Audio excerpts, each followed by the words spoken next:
श्री राम स्वरूप विश्वविद्यालय में एबीवीपी छात्रों पर लाठीचार्ज के बाद अब अवैध निर्माण पर बुलडोजर एक्शन जारी है। यूनिवर्सिटी के अवैध हिस्सों को बुलडोजर से ध्वस्त किया जा रहा है। आपको बता दें कि एबीवीपी छात्रों पर लाठीचार्ज के बाद से ही माहौल गरमाया हुआ है और कई जगहों पर विरोध जताया गया है, जिसके बाद प्रशासन एक्शन मोड में है और अब अवैध हिस्सों को बुलडोजर के जरिए ध्वस्त किया जा रहा है।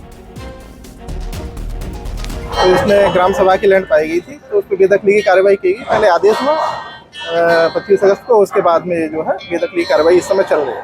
कितना एरिया होगा ये? एरिया कितना होगा? ये जो कवर्ड एरिया है अभी जो 400 वर्ग मीटर के आसपास है, जिसपे इन्होंने बना रखा था। किस तरीके से सर्वे किया जा रहा है, पूरी यूनिवर्सिटी के किस किस हिस्से को देखा गया है और इन जो कार्रवाई की जा रही है ये अभी आगे कितने दिनों तक गतिमान रहने की उम्मीद है? इसमें यूनिवर्सिटी के अंदर जो भी ग्राम सभा का नंबर है उसकी सबकी सर्वे की कार्रवाई चल रही है।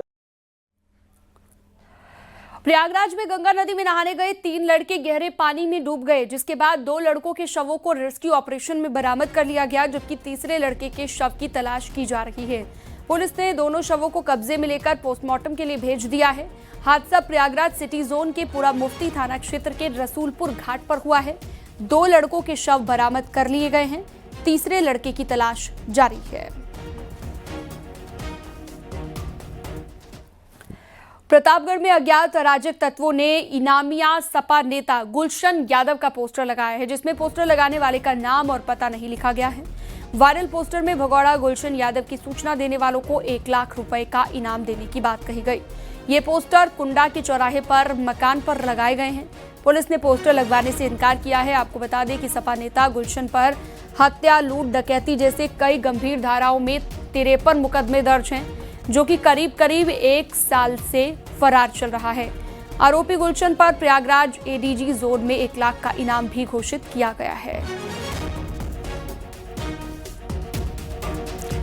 बुलंदशहर में ईद मिलादुन्नबी के जुलूस में विवादित झंडा लहराने के मामले में पुलिस ने 2 आरोपियों को गिरफ्तार कर लिया है। आपको बता दें कि आरोप ये भी है कि जुलूस के लिए स्पष्ट निर्देश के बाद भी माहौल को बिगाड़ने की कोशिश की गई और फिलिस्तीन का झंडा लहराया गया, जिसके बाद वीडियो सोशल मीडिया पर तेजी से वायरल हो रहा है।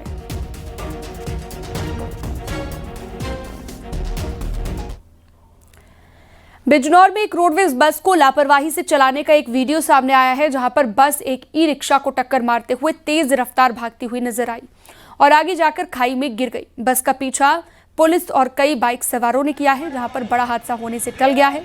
रोडवेज बस का ड्राइवर मंद बुद्धि बताया जा रहा है। मामला थाना अफजलगढ़ के अगवानपुर का बताया जा रहा है।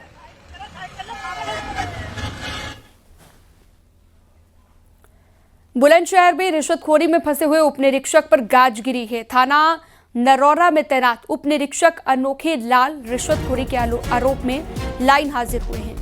सोशल मीडिया पर एक ऑडियो क्लिप वायरल हुई थी, जिसमें उपनिरीक्षक और एक मछली ठेकेदार के बीच 5,000 रुपए के लेन देन की बातचीत सामने आई है। जैसे ये मामला सामने आया, एसएसपी ने तत्कालिक एक्शन लेते हुए उपनिरीक्षक को लाइन हाजिर करने का आदेश दिया। साथ ही विभागीय जांच भी शुरू कर दी है। पर एक ऑडियो रिकॉर्डिंग वायरल हो रही है, जिसमें थाना नरोरा पर नियुक्त उपनिरीक्षक एवं जनता के व्यक्ति के मध्य कुछ संदिग्ध वार्तालाप किया जा रहा है। वायरल ऑडियो का संज्ञान लेते हुए तत्काल एसएसपी बुलंदशहर सर के द्वारा उपनिरीक्षक को लाइन हाजिर कर दिया गया है एवं उसके विरुद्ध विभागीय जांच संस्थित कर दी गई है। वायरल रिकॉर्डिंग की जांच की जा रही है। जांच में जो भी तथ्य संज्ञानित होंगे तदनुसार अग्रिम कार्रवाई की जाएगी।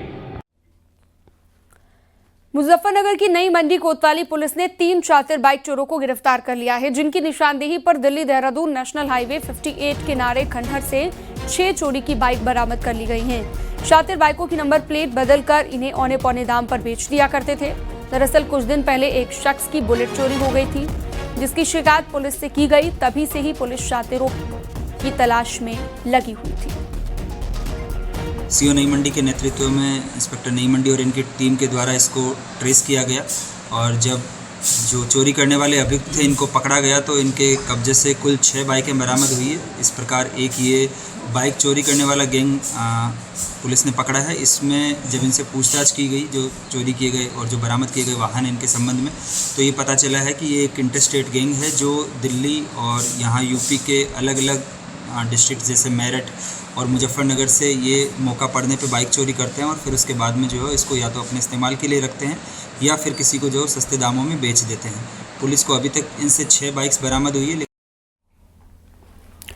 गाजियाबाद पुलिस ने दोपहिया गाड़ी चोरी करने वाले इंटरस्टेट राजन गैंग का भंडाफोड़ किया है। पुलिस ने गैंग के सरगना समेत 5 शातिरों को गिरफ्तार कर 15 चोरी की बाइक और स्कूटी बरामद कर ली है। इनके पास चोरी की नंबर प्लेट भी बरामद हुई है। क्राइम ब्रांच और क्रॉसिंग रिपब्लिक थाना पुलिस ने संयुक्त कार्रवाई में शातिरों को गिरफ्तार कर लिया है। पुलिस के मुताबिक गैंग के बाकी बचे हुए सदस्यों को भी पकड़ने की कोशिश अभी लगातार जारी है। पूर्व में भी इस पर लगभग 20 से अधिक चोरी और मर्डर के मुकदमे पंजीकृत हैं और इसके जो गैंग के अन्य सदस्य हैं उन सभी पर 20 से अधिक चोरी के मुकदमे पंजीकृत हैं। सैकड़ों वाहन चोरी कर चुके हैं, तो लगभग अगर देखा जाए तो 200 से अधिक। तो जितनी बाइक बरामद हुई है उसमें कितनी कनेक्ट हो गई हैं? देखिए, जो 15 बाइकें हैं, इस 15 बाइक में 11 बाइकें हमारी कनेक्ट हो चुकी हैं। बाकी अन्य बाइकों के संबंध में जानकारी की जा रही है। गाजियाबाद पुलिस ने सड़कों पर खड़ी हुई गाड़ियों और दुकानों के बाहर किए गए अतिक्रमण को हटवा दिया है। ये कार्रवाई वेव सिटी थाना क्षेत्र के लालकुआं इलाके में की गई है। पुलिस ने अभियान चलाते हुए नो पार्किंग जोन में खड़े हुए वाहनों के चालान काटे। दुकानों के बाहर फैले हुए अतिक्रमण को भी मौके पर हटवाया गया। गाजियाबाद में ऐसे जो भी पॉइंट्स है जहाँ पे ट्रैफिक कंजेशन की समस्या बनी रहती है, उन सारे पॉइंट्स को चिन्हित करके अतिक्रमण मुक्त कराया जाए। उसी में से एक पॉइंट है ये लालकुआं चौकी क्षेत्र, जो थाना वेव सिटी के अंतर्गत सर्कल वेव सिटी में आता है। यहाँ पे हम लोग कुछ दिनों से ये ड्राइव चला रहे हैं और उसी का ये हिस्सा है जिसमें हम जो भी अवैध ठेली या दुकानों ने जो आगे अतिक्रमण किया हुआ है उसको हटाया जा रहा है, जिसके लिए 152 BNSS के अंतर्गत चलानी की जा रही है और साथ में जो अवैध पार्किंग और ऐसी समस्याओं से निजात पाने के लिए उसमें MV एक्ट के अंतर्गत चलानी की जा रही है। इटावा में पुलिस की तत्परता से एक लड़के की जान बच गई, जहां पर एक लड़के ने सुसाइड करने जाने से पहले वीडियो को पोस्ट किया था और रेलवे ट्रैक पर सुसाइड करने पहुंच गया। इस दौरान महज 10 मिनट के अंदर पुलिस रेलवे ट्रैक पर पहुंची और लड़के का पीछा करके उसे सुसाइड करने से रोक लिया गया। लड़के ने सुसाइड की कोशिश की वजह आर्थिक तंगी को बताया है। BSP में पढ़ने वाला छात्र आगरा के जैतपुर इलाके का रहने वाला बताया जा रहा है।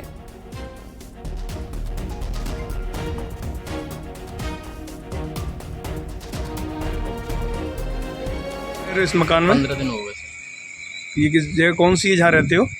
ये सर आलमपुरा। आपने सुसाइड करने की पोस्ट क्यों डाली? सर पैसों की सर प्रॉब्लम थी। पैसों की सर प्रॉब्लम। और भी कोई समस्या है इसके अलावा? इसके अलावा सर कोई समस्या अब भविष्य में ऐसी पोस्ट तो नहीं करोगे? अब नहीं करूँगा सर, कभी नहीं करूँगा सर। क्या करते हो? अग्निवीर की तैयारी सर, एग्जाम क्लियर हो गया। कौन सी क्लास तक? सीतापुर में 2 दोस्तों की तालाब में डूबकर मौत हो गई है। तालाब में लगे हुए सिंगाड़े की फसल में दवा डालते वक्त हादसा हुआ, जहां पर एक साथी के डूबने पर दूसरे दोस्त ने उसे बचाने के लिए छलांग लगा दी, जिसके बाद तालाब में डूबने से दोनों की ही मौत हो गई। सूचना पाकर पुलिस मौके पर पहुंची, शवों को पोस्टमार्टम के लिए भेज दिया गया है।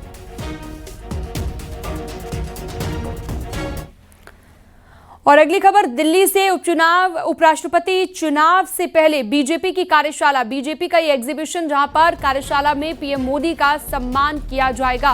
पीएम मोदी का सम्मान करेंगे बीजेपी सांसद। जीएसटी सुधार पर पीएम मोदी का सम्मान किया जाएगा। रविवार से बीजेपी की 2 दिवसीय कार्यशाला जो कि वर्कशॉप है, यहां पर आयोजित इसको किया जाएगा। जीएसटी सुधार पर पीएम मोदी का सम्मान इस वर्कशॉप के जरिए किया जाएगा। बढ़ते हैं आगे। जीएसटी में कटौती को लेकर वाराणसी में कारोबारियों ने पीएम मोदी का आभार जताते हुए मार्च निकाला। इस दौरान बीजेपी से जुड़े हुए कारोबारी भी शामिल हुए।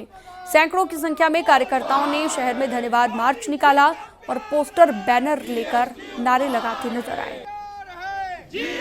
काशी के यशस्वी सांसद और देश के लोकप्रिय प्रधानमंत्री जी ने जो जीएसटी के दरों में कमी की है, इससे मध्यम वर्गीय परिवारों को जो राहत मिला है, उसके लिए हम सभी व्यापारी जो कार्यकर्ता हैं, सभी व्यापार का काम करते हैं, तो व्यापारी भाई सभी मोदी जी को बधाई देने का काम कर रहे हैं, क्योंकि उन्होंने आम जनता के जीवन में, आम लोगों के जीवन में राहत लाने का काम किया है। ऐसे प्रधानमंत्री को कोटि कोटि बधाई देते हैं। खबरों का सिलसिला जारी रहेगा, वक्त एक बहुत छोटे से ब्रेक का।